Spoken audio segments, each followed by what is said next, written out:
You'll hear a telephone conversation. Now you have some time to look at questions 1 to 6.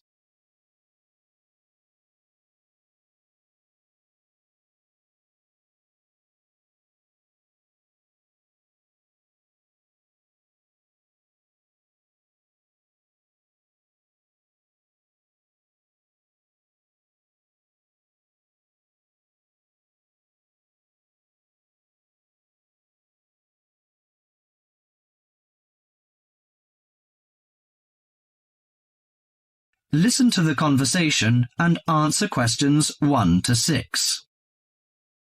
Good morning, Country Comfort Albury. Oh, hi. I'd like some information, please. I'd like to find a double room to stay for the weekend. What kind of rooms do you have? Well, we provide a variety range of accommodation depending upon your likes. The guest house room costs $45 per night. It provides air conditioning and shower, and a waterfront room costs $80 per night. It has got its own balcony overlooking the foreshore of the lake. We've got a kid. How do you charge for children? Extra bedding is available if you require that. If the kid is aged 12 and below, the cost is $10 per night for the guest house room and $15 for the waterfront room. Do you have a swimming pool, tennis court, or something like that? Yes, we've got a swimming pool, which is free for all the guests. But the tennis court charges $8 each hour, including the rent of rackets. How about other facilities? We provide free off-street car parking and internet access. We also installed in-house movies, but that costs $4 per hour. Oh, we don't think we need that, because of the kid, you know. We don't want him to see movies on the weekend. Well, we also offer ironing equipment in the room. That's useful, I think.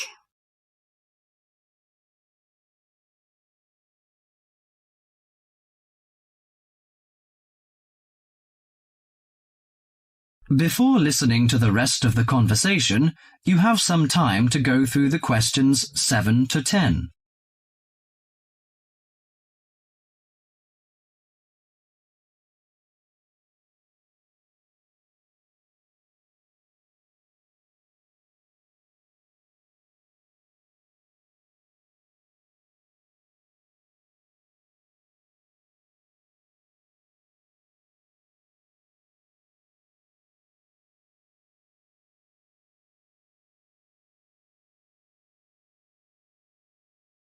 Now listen to the last part of the conversation and answer questions 7 to 10. Great! Could you tell me the address? How do we get there? Yes, it's Country Comfort Albury, Albury, at 648 Dean Street, New South Wales. 648 Dean Street, Dean, is that right? Yes. Well, I wonder what activities are available there in this season. You know, we want to have an indulgent weekend in the boring winter. Oh, you'll not get bored here. You know, Albury is the perfect base for alpine skiing. Besides that, winter's frosty alpine air encourages walks through mist-laden valleys. You can walk alongside rushing streams and waterfalls. After returning to the warm and comfortable lounge, you can sit by the open fire. I think this is the ideal time of year to nourish your body at the Salus Spa. The idea of skiing doesn't appeal to me very much, but it sounds good to have a relaxing walk through the valleys. Maybe after that, I'll have a massage and some soaking in the spa. And you know, this hotel is perfectly located in a quiet position off the main highway in central Albury. It's within walking distance of licensed clubs, restaurants, shops, and the central business district. It's known for its excellent cuisine and warm Australian hospitality. Good. It's a good idea to taste the tasty dishes in one of the restaurants. My wife may be interested in shopping. She's always keen on that. I think I'll contact you later. Thank you very much. That is the end of section 1.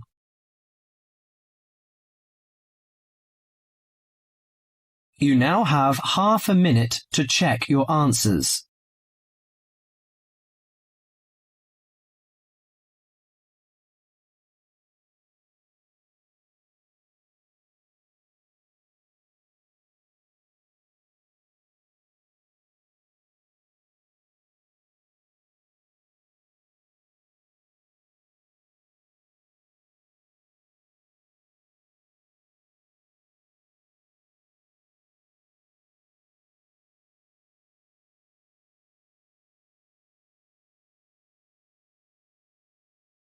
Section 2.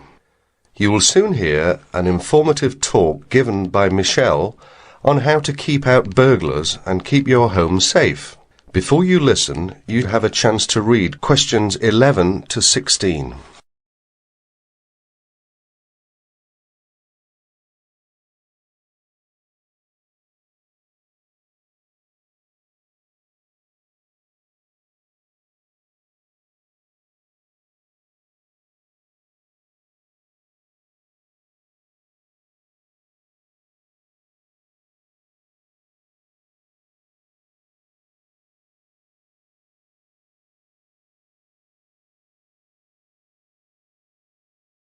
As you listen to the first part of the talk, answer questions 11 to 16. Keep 'em out. There's no fail-proof way to keep out a burglar, but every little bit of deterrence helps. Even if you can't afford a security system, you can take a few minutes to make your home a little safer. Some relatively simple steps will greatly decrease the odds of a break-in, which means you can enjoy a bit more peace of mind. And isn't that what home is all about? Think like a burglar. If you were one, how would you get into your home? Evaluate your home from the inside and out, night and day.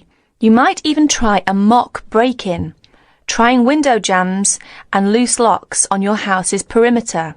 To keep out a burglar, the first thing to do is to secure the windows. Though windows are relatively easy to break, the loud noise of shattering glass will deter a thief if you're near other houses. Don't leave windows open during the night, whether you're at home or away.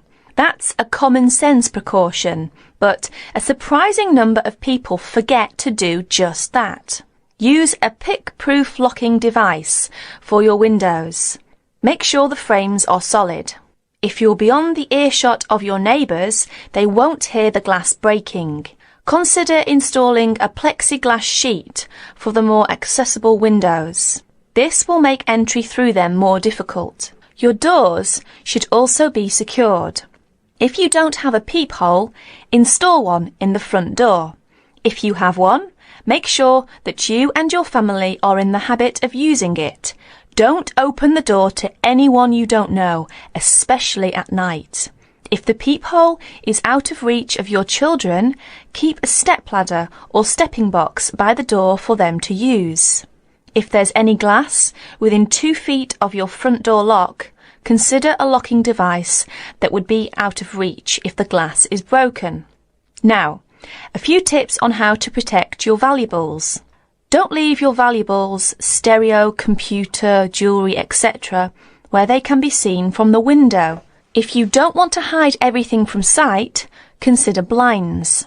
Make a valuables inventory. Keep a record of your expensive and personally significant items, not just a listing, but a photographic or videotape record if possible. Store this inventory at another location. This is helpful for both the police and the insurance agency to identify the stolen goods.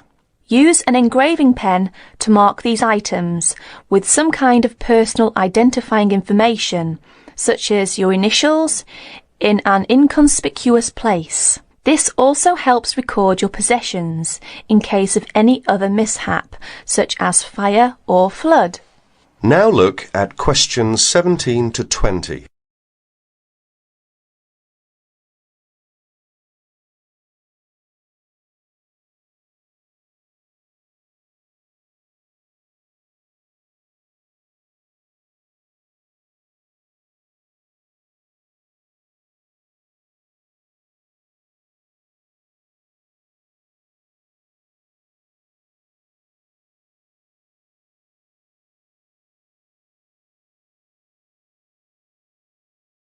As the talk continues, answer questions 17 to 20. Don't stop your security awareness at the outside walls of your house. Your yard areas, if any, also deserve your attention. In general, don't leave anything around the yard that might help a burglar get into your house. Ladders, stackable boxes, or any garden tools should be put away, preferably in a locked cabinet. Install a light in your yard that is sensitive to movement. Place it high and out of reach. Trim hedges or bushes that are near doors or windows. These can be good hiding places. Don't place outdoor furniture tables nearby the house. These could become an easy stepladder to the roof. When you are on vacation, create the occupancy illusion. Maybe you laughed at your mother for leaving the lights on and the radio playing while she left for vacation, but she had the right idea. Those steps aren't quite enough, so try these strategies. Buy electronic timers that turn lights on and off at different times. Hook up a timer to your TV for a few hours each evening. Turn up the volume too. Not enough to annoy the neighbours, just enough that a lurker at the windowsill couldn't miss hearing it. Have your newspaper and mail delivery suspended. If you don't have time to do this, ask a neighbour to pick them up for you. Ask a neighbour to park in your driveway or parking place. Think about having someone house-sit your home. If it's a relative or friend, it may cost you no more than the contents of your refrigerator. You can also find professional house-sitters or house-sitting services that find someone to stay while you're away. Leave your shades as they are normally, or at least don't close up everyone. One sign of a vacant house is closed shades during the day. Lock your garage door with a padlock.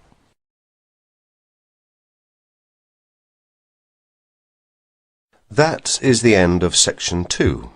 You will have half a minute to check your answers.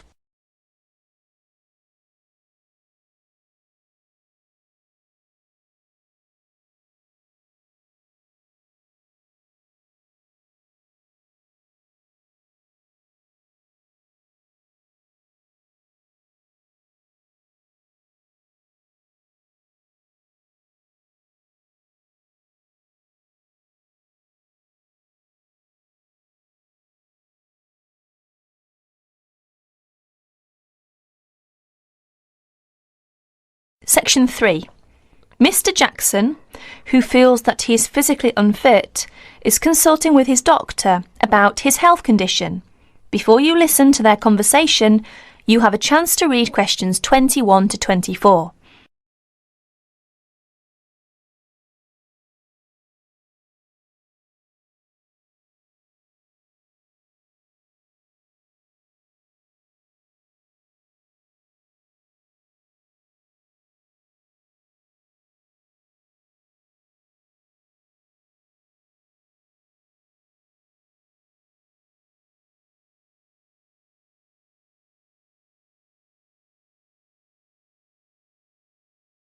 Now please listen to the recording and answer questions 21 to 24.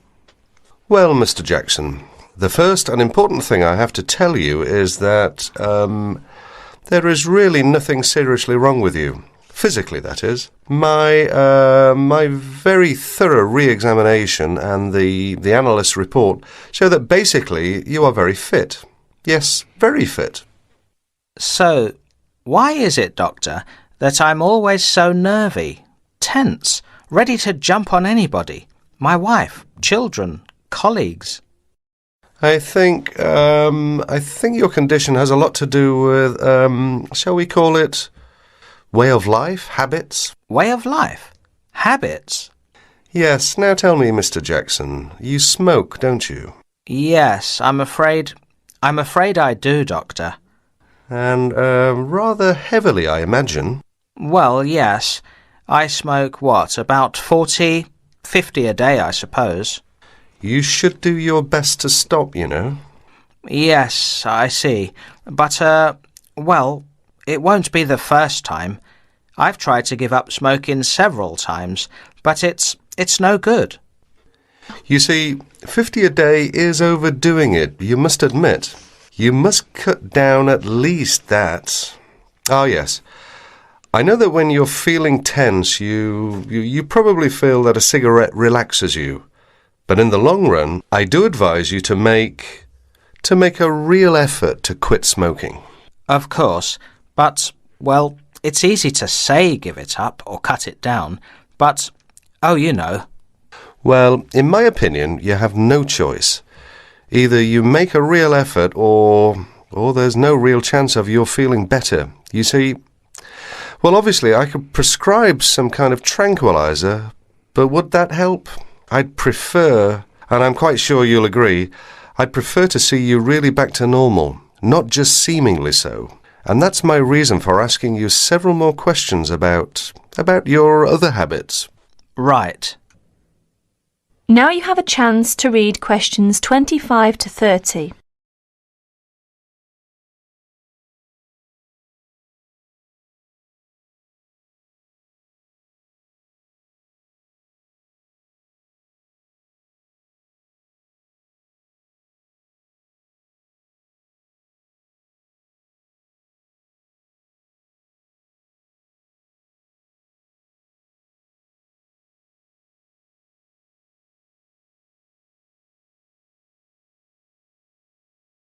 As you listen to more of their conversation, answer questions 25 to 30.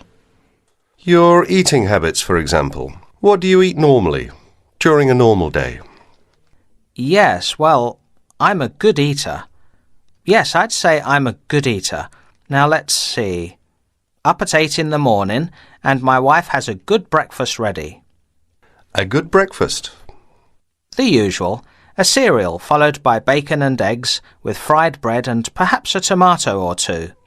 Then toast and marmalade, all washed down with a couple of cups of tea. Yes, I really enjoy my breakfast. Yes. I can see you do, but I'd advise you to eat rather less. We'll come to that later. Go on. Then lunch. No, first brunch.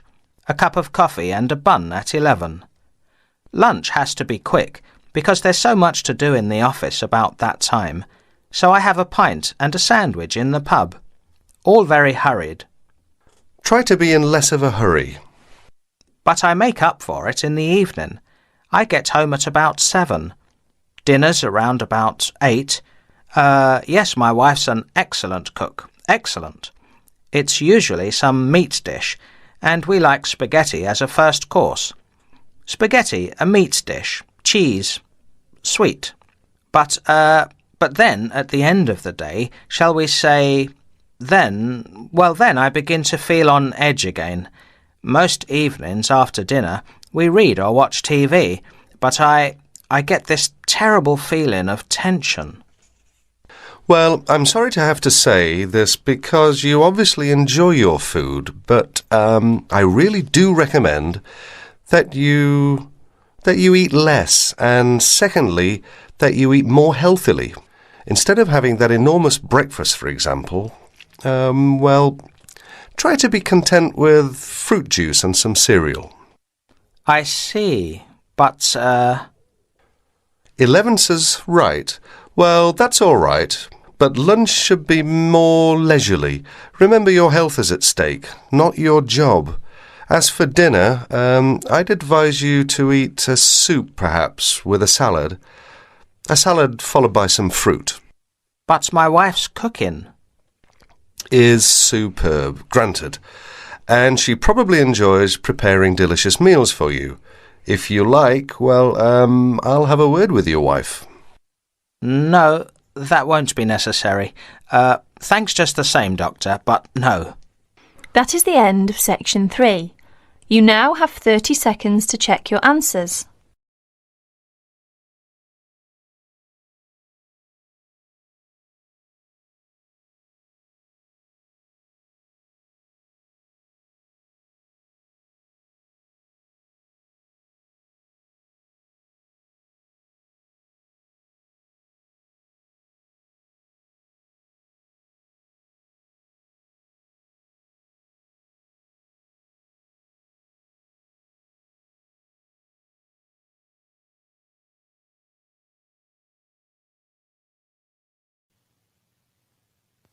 Now turn to Section 4.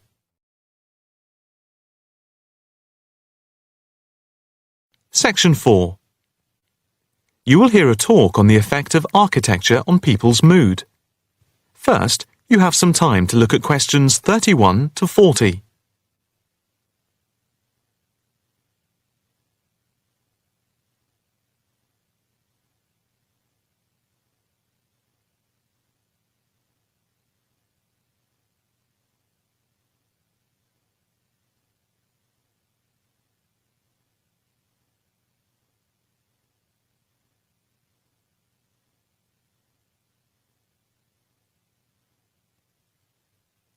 Now listen carefully and answer questions 31 to 40. My group has been doing a project on the importance of architecture in people's lives and whether it has any impact on the lives of people in general. The main part I have played is in the collection of data to find out what effect, if any, various buildings have on people's mood, i.e., whether ugly buildings make people unhappy and whether beautiful buildings do the opposite. We had originally thought of starting measuring people's reactions by using a questionnaire with about 40 questions, which we were going to hand out to people, including students at the university. But we were worried that doing the questionnaire would be too time-consuming for people to fill in, so we gave up the idea. I then asked several of the postgraduate students for advice. One of them came up with the simple idea of showing people images of various buildings from different eras and styles, instead of giving out the questionnaire, and asking them to indicate how they felt on a scale of 1 to 5 about the images, where 1 was unhappy and 5 was very happy. People would also be given the option of not saying what they felt. Using the scale meant that it would be much simpler to record people's reactions. I decided to follow this advice, and so the first stage was to collect a large number of images. I used Google to print off colour images of views of houses and apartment blocks where people live, and different types of buildings where they work. I started with about 30 or 40, and then reduced them to 10 images. Media resources in the Amory building at the Judd Street branch of the university helped me produce the final images. I had them blown up to A4 size, and we used colour rather than black and white to make the detail on the images clearer. We made 5 sets of images, and for protection when handling, we pasted the images onto hard card. Then, using a machine to wrap them with plastic, we laminated the cards. 5 of us targeted different age groups. We went to a local school where we obtained permission to ask a group of teenagers between 11 and 18. We also asked a sample of the general public, including tourists from all over the world, as they exited the Tate Modern in London, what they thought. We aimed to ask people from different age groups, namely 20 to 40 and 50 and over. What our group learnt most from the project was first of all the value of teamwork. And secondly, we found that we had to appoint a leader to stop us pulling in different directions and falling apart. So this turned out to be an invaluable lesson for all of us. As to the findings, for us they proved intriguing. In the end, the sample consisted of 311 respondents. I thought initially that people wouldn't be interested in taking part. With the youngest age group, their reaction was very mixed. It was clear that the youngest group had no pattern of preference at all, as they frequently gave no reaction to the pictures. For the 20 to 40 age group, we found that they tended to score more in the middle range, around 3. We found that out of the 3 groups, the most likely to be favourably affected by the images, that is, they were more likely to score the images as 5, were those aged 50 and above. And nobody in this age group failed to say what their reaction was, which was unique for the 3 groups. In total, I have to say that about 71 people indicated that they had no reaction at all to an image. Our general conclusion is that we need to find out more about why people react as they do, by perhaps giving them a chance to give reasons for their decisions. I would like to finish there and give my teammates a chance to add anything I've missed or take any questions or suggestions. That is the end of Section 4. You now have half a minute to check your answers.